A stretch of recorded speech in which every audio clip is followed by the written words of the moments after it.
5 साल बाद राजीव अपनी पत्नी समीरा और बेटी रिया के साथ लंदन से भारत लौटा। अरे राजीव, हम आ तो गए, लेकिन अब हमें घर भी तो साफ करना पड़ेगा। उसकी चिंता मत करो, मैंने रामू से कहकर घर की सारी सफाई करवा दी। उनका मकसद था अपने पुराने घर को फिर से बसाना, वही पुराना घर जहां उनकी दादी आखिरी सांसों तक रही थी। देखो समीरा, 5 साल बाद भी ये घर वैसा का वैसा ही है। यहाँ की हवा में आज भी कुछ अलग सा सुकून है। हाँ, आप सही कह रहे हैं। कितने साल हो गए अपने घर को देखे हुए। मम्मी, मैं बहुत थक गई हूँ, अब मुझे नींद आ रही है। अच्छा बेटा, वैसे थक तो हम भी गए हैं। चलो सब सो जाओ, सुबह उठकर मुझे थोड़ा काम भी है। पापा, क्या मैं ऊपर वाले कमरे में सो सकती हूँ? बिल्कुल सो जा बेटा, लेकिन डर मत जाना, वैसे भी अब तू बड़ी हो गई है। रिया ने दादी के पुराने कमरे में सोने का फैसला किया। वो कमरा अब भी वैसा ही था, दीवारों पर पुरानी तस्वीरें, लकड़ी की अलमारी और झूलता हुआ पंखा। रिया दादी के कमरे में जाती है और बिस्तर पर लेटकर सो जाती है। लेकिन रात के 2 बजे रिया की आंख खुलती है और उसे ऐसा लगता है जैसे कोई उसे बुला रहा हो। रिया बेटा, तू आ गई? मैं तो कब से तेरा इंतजार कर रही थी। मम्मा, पापा, किसने मुझे पुकारा? अचानक वही आवाज दोबारा सुनाई देती है। रिया बेटा, तू आ गई? मैं तो कब से तेरा इंतजार कर रही थी। रिया बेटा, आईना देख। इस बार रिया घबरा जाती है और झटके से बिस्तर पर बैठ जाती है।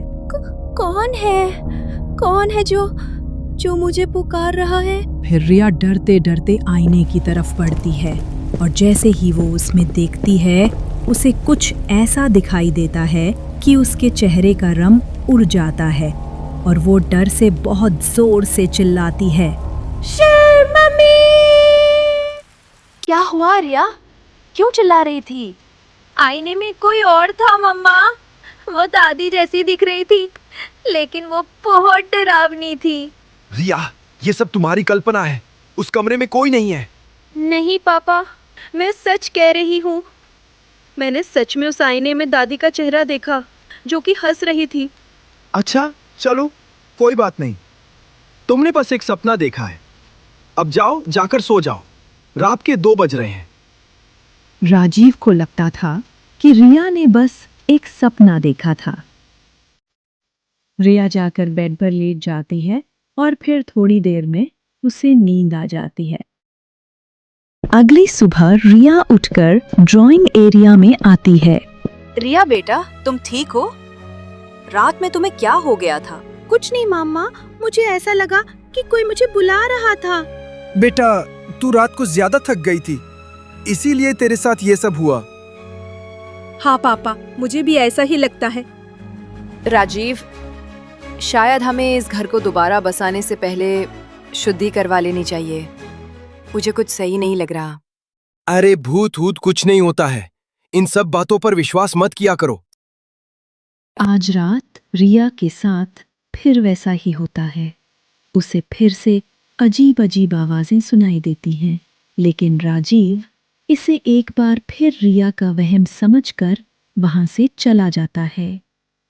फिर हर रात कुछ न कुछ अजीब होने लगा।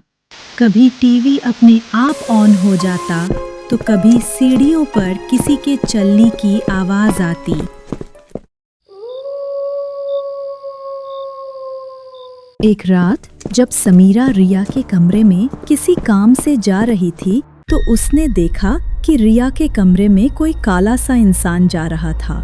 फिर जैसे ही समीरा भागकर रिया के कमरे में जाती है, वो देखती है कि राजीव की दादी के चेहरे वाली एक औरत रिया को घूर रही थी। तभी समीरा भागकर राजीव के कमरे में जाती है और घबराई हुई आवाज में कहती है, राजीव, मैंने रिया के कमरे में तुम्हारी दादी की आत्मा देखी। वो रिया को घूर रही थी। दादी की आत्मा? लेकिन क्यों? वो तो मुझसे बहुत प्यार करती थी। फिर राजीव समीरा के साथ रिया के कमरे में जाता है और वहाँ कुछ भी नहीं रहता है, लेकिन अब राजीव को यकीन आ गया था। अगली सुबह राजीव सोच ही रहा था कि वो क्या करे कि तभी वहाँ से राजीव के घर का नौकर गुजरता है। अरे रामू, सुनो, ये बताओ कि हमारे जाने के बाद दादी के साथ क्या हुआ था? साहब, आपकी दादी की आत्मा अब भी इस घर में भटक रही है। जब आप लोग लंदन चले गए थे तो उन्होंने कई बार आपके बारे में पूछा, कई बार आपको फोन भी किया, लेकिन आपकी तरफ से कोई जवाब नहीं आया। वो बहुत अकेली पड़ गई थीं और फिर उन्होंने खुद को कमरे में बंद कर लिया और वहीं उनकी मृत्यु हो गई। इसलिए वो रिया को अपने पास बुला रही है, क्योंकि वो समझती हैं कि हम उन्हें भूल गए थे। जी, इसलिए वो रोज रिया के कमरे में उसे पुकारती हैं और वहीं रहती हैं, ताकि आप रिया को दोबारा अपने साथ न ले जाएं। तो हमें अब क्या करना चाहिए रामू? हम अब दादी की आत्मा को शांति कैसे दिलवा सकते हैं? आप आज रात एक पंडित जी को बुला लीजिए और उनसे कहकर उस आत्मा की मुक्ति करवा दीजिए।